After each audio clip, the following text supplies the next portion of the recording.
ازاي تبسط نفسك في اسكندريه في الشتاء باقل مجهود؟ يلا بينا.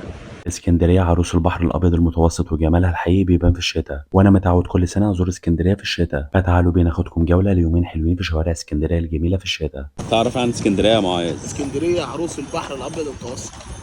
وصلنا اسكندرية وبالتحديد فندق مرحبا اللي موجود في المنشية. هو فندق قديم حبتين بس موقعه متميز جدا قدام الجند المجهول وشايف البحر كمان. وبالمناسبة المنطقة هناك زحمة جدا، فاللي ما بيحبش الزحمة بلاش. وسعر الغرفة الثلاثية كان 500 جنيه وشامل الفطار كمان. وأول حاجة عملناها هي الفطار، وعندك فطار الفندق وده فطار بسيط جميل يقضي الغرض. وده الفيو من المطعم في الدور الرابع. مش عاجبك فطار الفندق؟ رحنا ألبان وادي النيل قصاد الفندق على طول. اسأل بس على ألبان وادي النيل أو اكتب على الGPS. هو مكان قديم جدا بيقدم لك فطار رايق وحاجاتهم كلها فريش، سندوتشات جبنة تركي وجبنة بيضة ولبن رايب بالعسل وزبادي بالعسل والقشطة وشغل عالي الصراحة. وأجمد حاجة كوباية اللبن السخنة دي، حاجة عظمة بجد. جاموسي جاموسي. خلصنا فطار ورحنا قعدنا على قهوة أثرية كده مستخبية وسط العماير اسمها قهوة علي هندي. القهوة موجودة ورا الفندق بشارعين، والصراحة المكان تحفة، طول ما انت قاعد هتقعد تصور. جبنا ليمون بالنعناع وقعدنا ريحنا شوية حلوين. بعد كده ركبنا الماكس من المنشية برضو عشان نروح عند الفنار القديم، ودي منطقة رايقة جدا كلها بيوت قديمة بالخشب ومراكب وصيادين وأجواء جامدة جدا. وهناك هتاخد أحلى شوية صور هتدعيلي بعدها. وبقت ناشف ذريتي بحسن.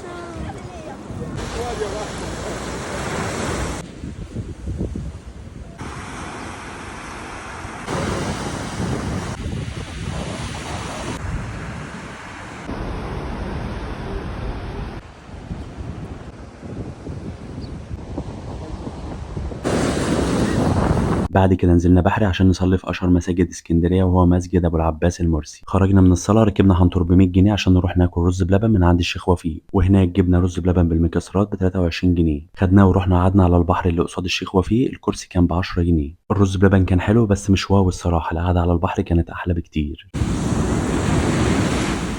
ومن قدام الشيخ وفيق خدنا تاكسي ب20 جنيه لحد بوابة 14 للمينا عشان نتغدى كبدة عند وهبة من أشهر عربيات الكبدة في اسكندرية. طبق الكبدة بيبدأ من 50 جنيه والسندوتش من 15 جنيه. الكبدة كانت حلوة الصراحة بس دوقت أحسن منها في اسكندرية. وفي اليوم التاني اتغدينا في ألبان سويسرا موجود في كامب الشزار، أشهر طاسات جبنة في مصر. جبنا طاسة لحمة بالبصل وطاسة سجق وطاسة ستريبس على البسطرمة، ومتوسط أسعار الطاسات 90 جنيه، وكالعادة طعمها كان حلو قوي. وبالليل بقى نزلنا محطة الرمل وتمشينا في شوارعها العظيمة، ودخلنا سينما مترو فيلم الحريفة ب 75 جنيه، وقضينا وقت جميل في الفيلم بس قصته كانت عادية جدا.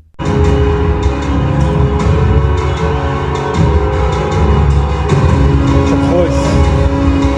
يا سلام. عمر هيجيب.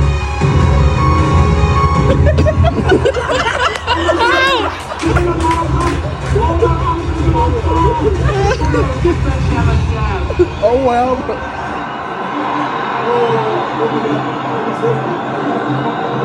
وبعد السينما جه وقت العشاء وعندك خيارات كتير. اول حاجه كبده الفلاح جنب سينما مترو، علم من اعلام اسكندريه، بس النص بقى ب 11 جنيه. اخر مره جبتها السنه اللي فاتت كانت ب 6 جنيه. وبعد كبده الفلاح خروب امال معروفه دي. ولو عايز اكلات دافيك في الشتاء عليكوا على شريمبي موجود في الانفوشي، بيعمل سندوتشات جمبري وصبيط ب 65 جنيه، ومكرونه بالجمبري والسي فود ب 120 جنيه. ويا سلام بقى على طبق البسارية ده وشوربه السي فود وشويه الجرجير والطحينه، اكله سي فود على الرايق والله. بعد كده ركبنا الترام ب5 جنيه ونص عشان نروح كامب الشزار عشان نروح للبركه، وده بالنسبه لي احلى فرايد تشيكن في مصر كلها من وجهه نظري. تجيب لك بقى نص فرخه بروست ب 160 جنيه على الرايق. وتاني يوم على طول الدولار زاد جبناها ب 170 جنيه، مش عارف دلوقتي بقت بكام. واخر حاجه حلينا من عند هريسه الحلبي في محطه الرمل، قطعه هريسه بالمكسرات وعليها 2 قشطه زياده ب 45 جنيه، وبجد كانت جامده جدا. وبكده نكون قضينا يومين حلوين في اسكندريه، وشكرا لكم لو انتوا لسه بتتفرجوا على الفيديو لحد دلوقتي.